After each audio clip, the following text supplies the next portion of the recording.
Oke teman-teman, assalamualaikum warahmatullahi wabarakatuh. Salam sejahtera teman-teman buat kita semuanya. Oke, balik lagi teman-teman ya dengan saya Edo di channel. Oke, gimana kabarnya teman-teman? Saya harap semuanya sehat selalu, puasanya lancar teman-teman ya, dan antusias ya untuk hari ini. Oke teman-teman, sekarang Bitcoin agak sedikit naik.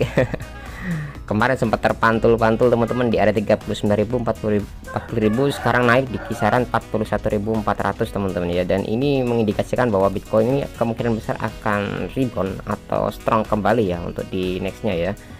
Dan kita lihat teman-teman, untuk teman-teman ada beberapa token-token koin yang cukup naik teman-teman, ratusan persen ya untuk di beberapa hari ini ya teman-teman untuk di Get.io. Jadi teman-teman yang mau join Get.io silahkan aja join aja di link deskripsi teman-teman.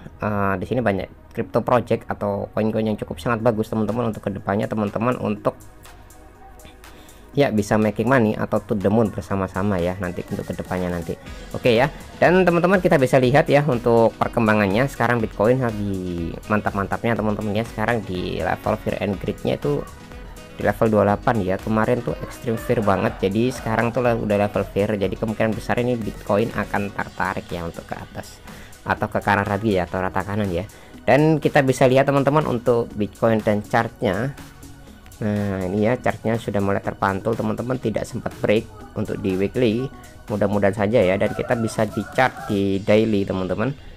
Oke, di daily teman-teman, nah di sini mengalami rejection ya. Jadi teman-teman polanya sama ya, jadi ini akan naik ya, naik turun lagi, mantul lagi teman-teman ke trendline, naik lagi, mantul lagi ke trendline ya, naik lagi, mantul lagi, naik lagi, dan seperti ini teman-teman. Kemungkinan besar akan naik ya, mungkin kemungkinan besar Bitcoin akan naik di level ke area sini ya teman-teman ya. Oke ya, kemungkinan ya teman-teman mungkin naik ke area sini ya, mungkin di area 50.000 ini cukup sangat bagus ya, cukup sangat optimis untuk Bitcoin masuk ke area situ. Tapi kita lihat dulu teman-teman untuk perkembangannya sekarang ini. Jadi teman-teman pakai dollar cost averaging aja ya, biar lebih enak, lebih mantap untuk entry Bitcoin teman-teman, untuk entry masuk di area sini ya untuk kedepannya nanti. Oke ya, dan kita bisa lihat di chart di H4 teman-teman, ini area H4 ini cukup relatif stabil ya, stabil naik. Jadi itu kemarin tuh masuk ke area trendline di sini teman-teman, tapi kemungkinan besar akan naik lagi ya untuk ngepam lagi ke atas lagi. Kemarin tuh ada berita, sempat ada berita di Twitter yang saya sempatkan juga, dan di sini ada Bitcoin teman-teman. Di sini kita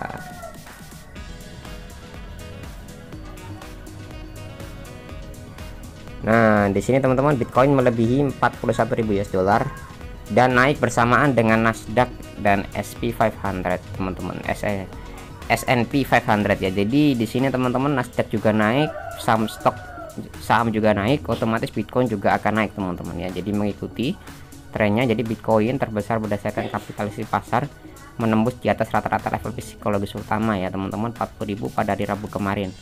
Oke ya, berencana berita bahwa inflasi mencapai tertinggi 4 dekade ini pada bulan Maret. Jadi semakin inflasi, Bitcoin akan menjadi backup teman-teman. Orang itu akan ya membeli aset ya teman-teman ya. Kemungkinan besar akan ke kripto teman-teman larinya ya. Mungkin sebagian ke saham, tapi sebagian besar akan naik ke kripto. Jadi Nasdaq naik sekitar 43, S&P 500 naik 0,6% ya, diikuti dengan beberapa koin teman-teman yang lonjakannya cukup sangat bagus. Dan indeks harga konsumen teman-teman bulan lalu ya, harga-harga itu mulai naik semuanya ya, 8,5% teman-teman. Nah, kebutuhan barang mulai dari minyak goreng, minyak bumi ya, sereal ya, makanan food lah pokoknya itu naik semuanya teman-teman ya di sini. Dan di sini Bitcoin naik karena pasar obligasi memikirkan kembali pertaruhan dan pengetatan Fed yang agresif ya, kata Edward Moya, seorang analis dari broker Wanda teman-teman. Bitcoin akan mengikuti jejak ekuitas, dan saat ini tumbuh optimis bahwa konsumen AS masih dalam kondisi yang baik teman-teman di sini. Jadi kisaran harganya yang paling masuk itu di area 38.000 sampai 48.000 ya, kata beliau. Oke, ini cukup sangat bagus teman-teman untuk kalian entry. Dan di sini teman-teman Terra Luna ya membeli 100 juta dolar dalam bentuk Bitcoin. Jadi Luna Foundation GAT menambahkan 100 juta dolar lagi dalam Bitcoin teman-teman untuk mendukung Terra Luna ya di sini ya. Jadi Luna Foundation GAT atau LFG pada hari Selasa kemarin membeli 2.500 Bitcoin senilai 100 juta dolar sebagai bagian dari rencana untuk mengumpulkan 10 miliar dolar teman-teman ya di sini ya. Jadi LFG, organisasi nirlaba, bertanggung jawab untuk membangun cadangan teman-teman, mendukung stablecoin untuk dipatok dengan Tera, dolar Tera ya, atau UST-nya ya. Jadi cryptocurrency senilai sebesar 17 miliar telah dikeluarkan sejauh ini, menjadikan aset digital terbesar ke-14 ya teman-teman di kapitalisasi pasar ya, di Terra Luna ya teman-teman di sini. Jadi Terra Luna itu nggak main-main teman-teman, jadi dia itu beli Bitcoin ya untuk cadangan UST-nya. Jadi kemarin tuh beli AVAX juga, kemarin beli Bitcoin, ini akan beli apa lagi teman-teman? Mungkin Ethereum ya, mungkin ya, kemungkinan besar. Tapi ini dukungannya sangat bagus teman-teman untuk Bitcoin kita, jadi dipam lagi ya oleh si Luna ini cukup sangat oke juga teman-teman. Kalau mau share Luna silahkan. Dan di sini ada berita juga teman-teman di Jepang. Bank Jepang teman-teman tidak akan meluncurkan CBDC untuk mencapai suku bunga yang negatif ya, kata perwakilan ya. Meskipun gagasan tersebut telah dibahas di kalangan akademis teman-teman, seorang pejabat senior bank sentral telah menolak kemungkinan bank Jepang teman-teman ya memperkenalkan yen digital sebagai sarana untuk mencapai suku bunga yang negatif. Memang Bank of Jepang teman-teman, Bank Jepang ini sedang mempersiapkan eksperimen untuk menerbitkan mata uang digital atau CBDC-nya. Tapi kemungkinan besar sih masih awang-awang teman-teman, cuma China aja yang berani ya mengeluarkan CBDC ya. Ya karena tahu kita sendiri teman-teman sekarang terendah sekali ya dari mungkin impact perang yang berkepanjangan. Sekarang uang Jepang itu turun tajam teman-teman. Jadi $1 Jepang itu dipatok sekitar 7,9 yen ya. Ini cukup sangat turun banget teman-teman ya, mencapai rekor tertinggi pasca dunia kedua ya terhadap dolar sekitar 132 ya teman-teman. Oke ya. Ini mungkin kemungkinan besar dia tidak akan meluncur. Dan di sini teman-teman ada berita dari Facebook Meta teman-teman, saya sempat baca-baca juga di Twitternya 6529 CryptoPunk ya teman-teman di sini. Jadi si metaverse-nya Facebook ini agak bukan desentral ya, tapi ya mungkin lebih sentralisasi metaverse ya teman-teman. Jadi semua kreator teman-teman di sini, semua kreator itu wajib baratnya kalau mereka jual beli ya, katakan $100 lah, katakan jual beli NFT di sana. Nah si penjual ini harus nyetor sekitar 47% teman-teman dari nilai NFT tersebut. Nah itu contohnya ya, kita jual aset, jual tanah di bidang metaverse-nya Facebook, nanti kemungkinan besar akan dipajaki Mark Zuckerberg sebesar itu teman-teman. Oke ya. Dan ini di sini ada berita-beritanya, nanti bisa dicek teman-teman. Nah di sini ya, MSN Metaverse will change creator fee sebesar 4,75 ya. Mungkin metaverse-nya Mark Zuckerberg ini ya mungkin lagi meta banget ya teman-teman, ibaratnya itu masih baru banget, jadi mungkin butuh asupan dana. Jadi para kreator itu akan dipajaki sebesar itu teman-teman, dipajaki ya, mungkin potongan fee-nya sebesar itu. Kalau di OpenSea ya mungkin 2,5% ya, tapi kalau metaverse-nya Facebook ya tahu sendiri ya, mungkin ini saya kira masih bagus ya, ibaratnya kripto apa tuh skemanya itu bagus ya, gambar-gambarnya itu kayak real, ternyata masih bentuk-bentuk masih karton ya teman-teman. Jadi kemungkinan besar ini mungkin butuh dana yang cukup sangat besar Facebook ini untuk mengembangkan si metaverse-nya itu sendiri ya teman-teman. Tapi mudah-mudahan saja impact dari ini tidak terlalu berpanjang ya untuk di Facebook ya. Dan di sini ada koin baru teman-teman, di sini saya sempat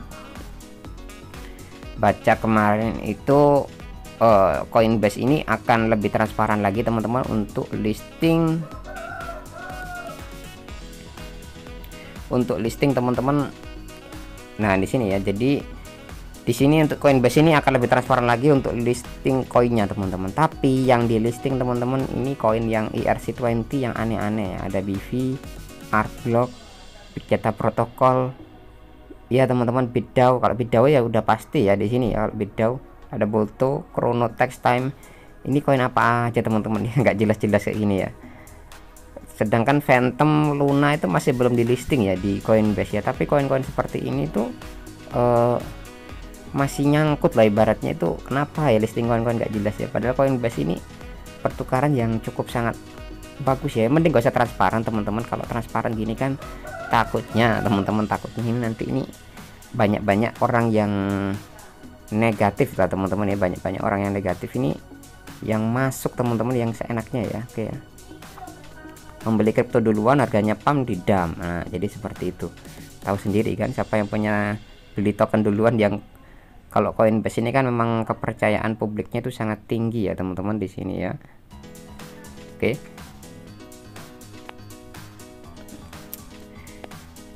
Oke ya, kita di sini ya, kita lihat dulu ya untuk di mana nih. Kemarin tuh sempat saya share retweet teman-teman tapi hilang ya, tapi nggak masalah juga. Oke ya, ini koinnya nggak jelas-jelas nih sekarang nih ya. Mana nih si Coinbase ini untuk listing koinnya ya, kenapa nggak top 100 market cap gitu loh yang di listing? Kenapa yang koin-koin seperti ini, koin IRC ya, koin swap yang koin Cube, Romanica. Tapi teman-teman kalau mau lihat-lihat, kalau mau share koin ini ya silakan aja teman-teman ya. Nanti ini ada beberapa koin yang bener-bener nanti ya kemungkinan besar bisa pump, bisa juga nanti langsung di dump teman-teman kalau kemungkinan naik ya. Tapi itu keputusan Coinbase sih ya, tergantung saja nanti untuk kedepannya nanti untuk Coinbase gimana. Mudah-mudahan sih bisa diperbaiki lagi ya untuk token-tokennya ini. Saya nggak terlalu terkenal teman-teman untuk koin-koin yang seperti Alpeim ya, BV itu kurang familiar ya teman-teman untuk di wilayah seluruh dunia lah hitungannya ya. Oke teman-teman, cukup sekian ya informasi dari saya ini, kurang lebihnya mohon maaf. Kalau teman-teman ada pertanyaan silahkan aja tambahkan di kolom komentar, saya jawab secepatnya teman-teman ya. Sekian dari saya Edo teman-teman, selamat beraktivitas kembali ya, see you di next video ya.